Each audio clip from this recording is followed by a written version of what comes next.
Welcome back. In my previous video, I explained the three core parts of over-preparation: depth over breadth, flexible frameworks, and vocabulary saturation. The main idea was that over-preparation doesn't make you robotic. It actually enables spontaneity. Today, I want to explain the psychological and cognitive reason why over-preparation is not just helpful, but essential. We will cover 6 key insights. 1. The cognitive load problem. Why your brain goes overwhelmed in the exam room. 2. The confidence factor. Why anxiety is literally audible to examiners.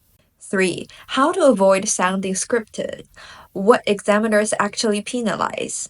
4. Why part 2 demands over-preparation. 5. Over-preparation as risk management. And 6. The practice performance gap.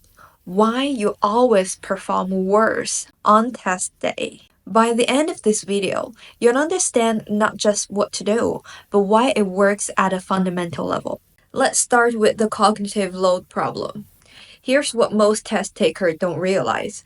In the exam room, you're juggling multiple cognitive tasks simultaneously. You're listening to the examiner, processing the question, formulating ideas, selecting vocabulary, constructing grammatically correct sentences, monitoring your pronunciation, managing your time, and handling your nerves, all at once. This is an enormous cognitive load. If you haven't over-prepared, your brain will be overwhelmed, defaulting to the simplest language and most basic ideas. You'll rely on repetitive vocabulary, simple sentence structures, and surface-level content because that's all your overtaxed mind can produce under pressure. Over-preparation reduces this cognitive burden. When your vocabulary and phrases are deeply internalized, they become automatic. You're no longer consciously searching for words, they simply appear. This frees up mental bandwidth for higher level tasks like developing nuanced arguments, reading the examiner's body language, and adjusting your delivery in real time. The confidence factor. There's a psychological dimension that's often overlooked. Underprepared candidates are anxious, and anxiety is audible.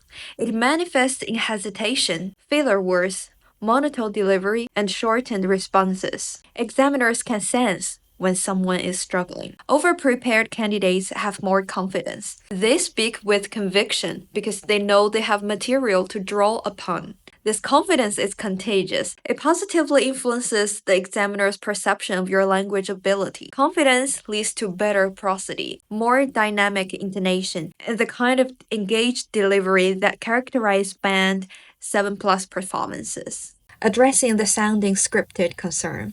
The fear of sounding memorized is legitimate.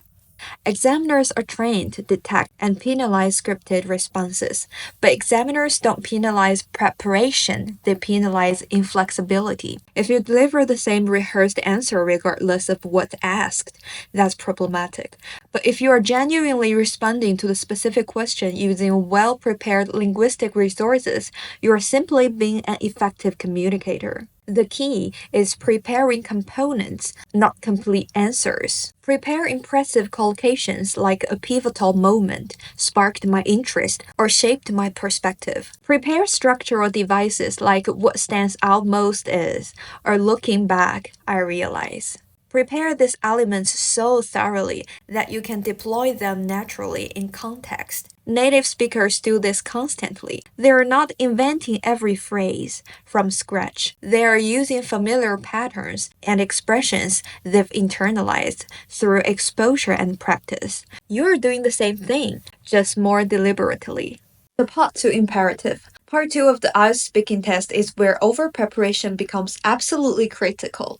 You have 1 minute to plan a 2-minute monologue. That's simply not enough time to develop coherent ideas from scratch, especially under exam pressure. High-scoring candidates approach Part 2 with a bank of prepared stories that can be adapted to multiple prompts. A single anecdote about learning to cook can be molded to answer questions about a skill you learned, a difficult challenge, advice you received, a memorable family experience, or a time you felt proud. Over-preparation as risk management.